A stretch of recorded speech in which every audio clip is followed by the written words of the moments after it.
Chaque jour apporte son lot de controverses autour des Jeux olympiques prévus cet été à Paris. Premièrement, il y a l'enquête sur la rémunération de Tony Estanguet, le président du comité d'organisation des Jeux olympiques. Puis, plusieurs affaires inquiètent.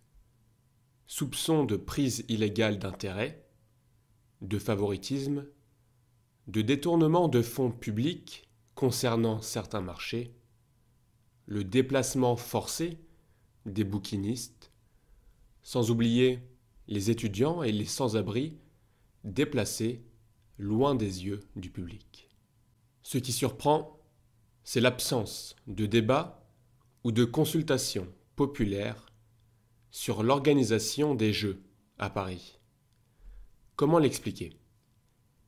Dans le dossier de candidature de Paris pour les Jeux de 2024, disponible en ligne, il était précisé qu'une consultation n'était pas envisagée, voire qu'il était juridiquement impossible, en France, d'organiser un référendum à ce sujet.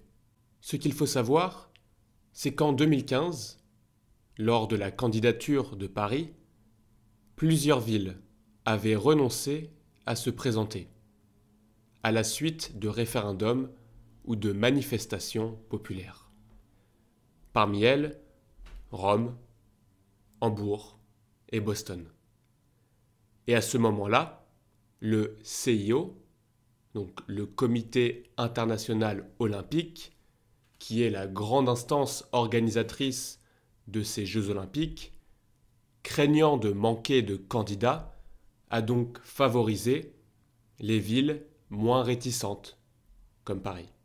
Quand Paris a obtenu l'organisation en 2017, c'était la seule ville candidate.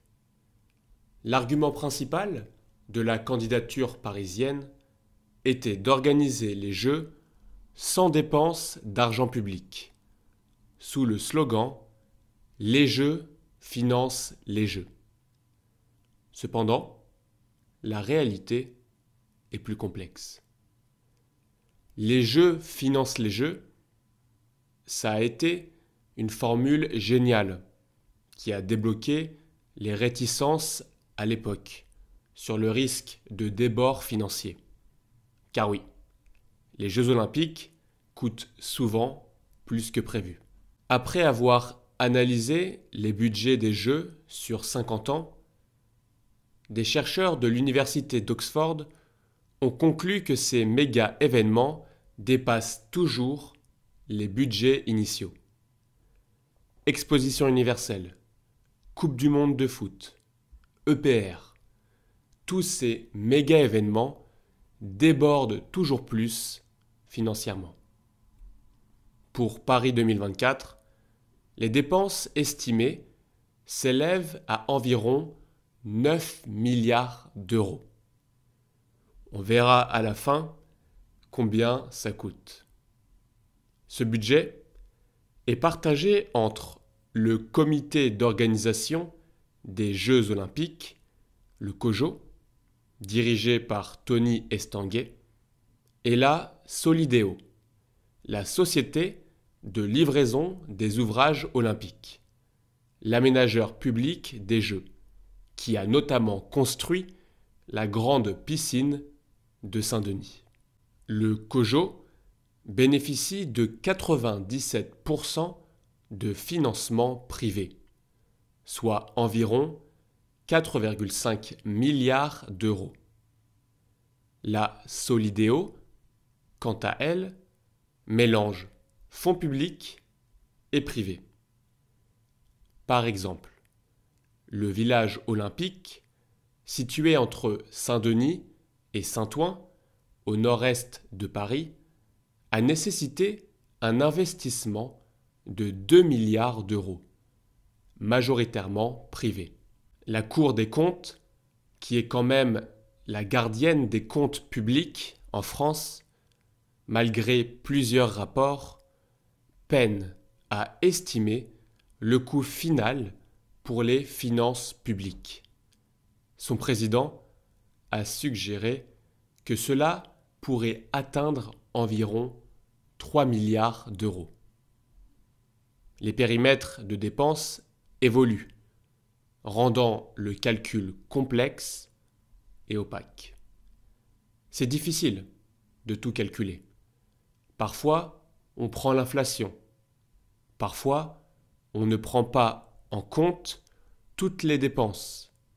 Par exemple, on ne prend pas en compte les transports, ni la sécurité, ni la mise à disposition de la Seine, qui est quand même un espace public.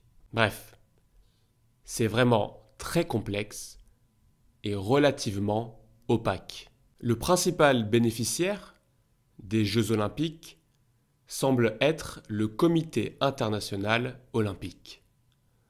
En effet, selon les termes du contrat, si les Jeux génèrent des bénéfices, une partie revient au CIO.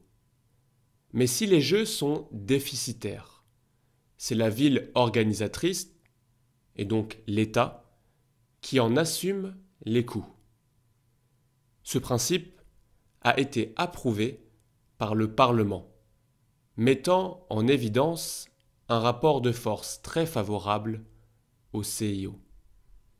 De nombreuses entreprises, particulièrement dans le BTP, le secteur de l'immobilier et le tourisme, bénéficient des Jeux. Elles participent à l'organisation et profitent financièrement des retombées économiques. Le secteur immobilier, par exemple, tire un grand profit de la construction des infrastructures olympiques. L'ouest de la Seine-Saint-Denis, où est situé le village des athlètes, est censé bénéficier des Jeux. Cependant, cette opération immobilière a considérablement augmenté les prix de l'immobilier dans la région. En réalité, cette opération de promotion immobilière a doublé le prix du mètre carré. Le village des athlètes, financé par de grands groupes comme Vinci et Eiffage, va se transformer en quartier résidentiel après les Jeux. Il est prévu pour accueillir 6 000 résidents et aussi 6 000 travailleurs. Cependant, le coût élevé des logements pose question. Les prix sont bien supérieurs à la moyenne de la Seine-Saint-Denis, rendant ces logements inaccessibles pour la majorité des habitants actuels du département. Donc, on construit certes des logements en plus, mais qui va en bénéficier? Il y a une forme d'injustice, car ce sont bien 2 milliards d'euros qui ont été investis dans le village des athlètes, un montant presque équivalent à celui dépensé par l'Agence nationale de rénovation urbaine pour la rénovation des quartiers populaires en Seine-Saint-Denis, où résident 600 000 personnes. Cela met en lumière une disproportion dans l'utilisation des fonds publics, favorisant une alliance entre de grands intérêts privés et le soutien puissant de l'État. Cette situation crée une forme de violence symbolique, trahissant les promesses faites aux habitants locaux. Les Jeux olympiques, représentés par une puissance publique solide et des intérêts privés importants, avancent inexorablement, tel un bulldozer, transformant profondément les territoires et les communautés. D'ailleurs, j'ai une question pour vous. Est-ce que le fait de ne pas consulter la population pour approuver l'organisation des JO est un grand manquement à la démocratie? Merci beaucoup pour votre écoute attentive et votre intérêt pour ces sujets d'actualité. Votre soutien est essentiel et m'encourage à continuer mon travail. Si vous avez apprécié ce podcast, n'hésitez pas à vous abonner pour ne manquer aucun de mes prochains épisodes.